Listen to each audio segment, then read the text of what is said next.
আচ্ছা, নমস্কার। আমি এহসান খান। মিস্টার খান নামে আমার ইন্ডাস্ট্রিতে একটা পরিচিতি।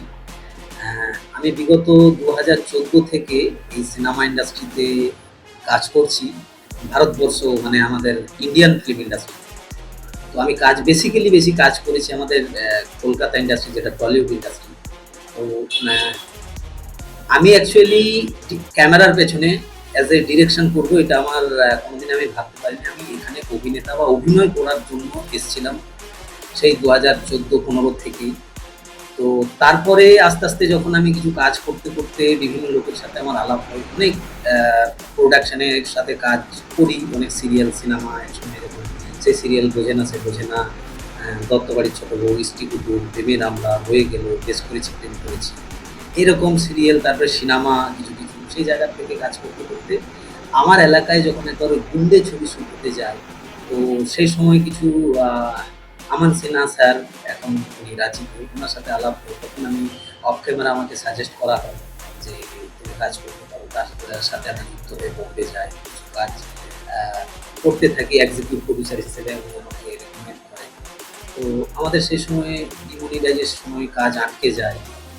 তারপরে আমি আবার ঘুরে কলকাতা ফিরেছি। কলকাতা ফিরে আসার পর একটা ছবি শুরু হয় 'প্রয়াস'। আপনারা হয়তো সবাই দেখেন, খুব ভালো মিতু ফিল্ম প্রোডাকশনের ব্যানারে। আমি সেই ছবির ইপি ছিলাম এবং টোটাল ম্যানেজমেন্ট দেখার থেকে আমাদের সেটা ২০১৮ তে বিশ্বজিৎ মুখার্জি বলে ডিরেক্টর ছিলেন।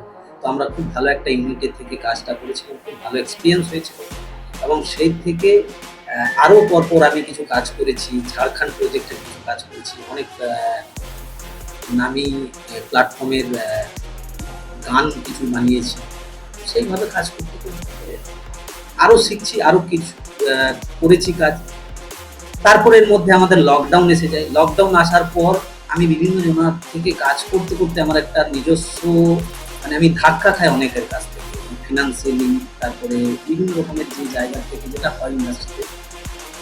তারপরে আমি নিজে একটা ডিসিশন নিই যে নিজে একটা প্রোডাকশন করব। এবারে নিজে একটা প্রোডাকশন করি, যে প্রোডাকশনের নাম খান ব্রাদার্স ক্রিয়েশন। আর সেটা আমি নিজে করেছি এজ এ ফাউন্ডার, কিন্তু এটা আমি কোনো মালিকানা ভাবি না বা আমি কোনো নিজের এটাতে আমার কথা চলে বা তা নয়। এটা আপনাদের জন্য এবং লোকের জন্য বানিয়েছি, যাতে এই জায়গায় যারা মানে অনেক জায়গায় কি হয় প্রতারিত হয়ে যায় বা ইন্ডাস্ট্রির মধ্যে আমাদের ভুলেও কিছু লোক এসে গেছে। সেটা ডিরেক্টরের নামে, আর্টিস্টের নামে, যারা একটা মোহর দিয়ে যে আমি একজন আর্টিস্ট, আমি একজন ফটোগ্রাফার বা আমরা সেভাবে নির্ধারিত না করার পর আমরা সেই জায়গা থেকে ভালো কিছু ট্যালেন্টেড ছেলেমেয়েদেরকে তুলে আমি বিভিন্ন সাউথের এবং বম্বের বিভিন্ন জায়গায় কাস্টিং করেছি এবং করে চলে থাকি এবং এখান থেকে বিভিন্ন ভালো কাজ করার একটা প্রচেষ্টা চালাচ্ছি।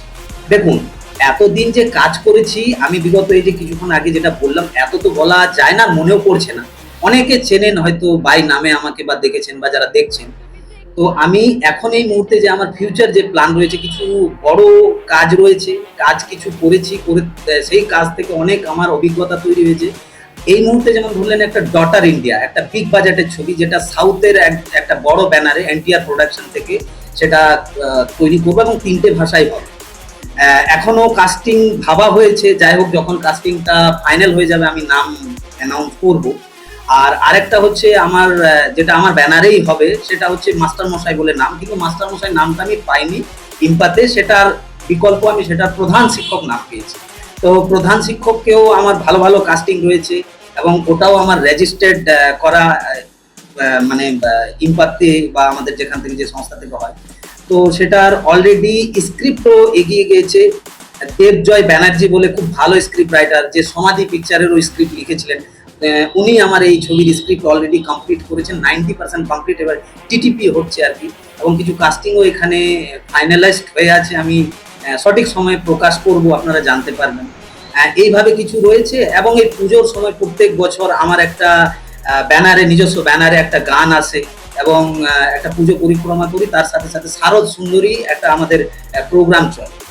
সেটা বিগত ৪ বছর থেকেই করে আসছি এবং এই বছর সেটা আরো দেখি বড় করে করব এবং এটাতে সমস্ত জন পার্টিসিপেট করতে পারে। এখানে পার্টিসিপেট যারা করেন সেটা টোটাল সোশ্যাল সাইটের মাধ্যম থেকে একটা ভোটিং হয়, সেখান থেকেই আমাদের শারদ সুন্দরী মানে নির্বাচিত হয়। তাদেরকে আমরা আবার একটা জায়গায় একটা নির্দিষ্ট ডেটে ডেকে তাদেরকে সম্মানিত করি। দেখুন, ট্যালেন্ট আমাদের অনেকের আছে, সঠিক প্ল্যাটফর্ম অনেকে পায় না।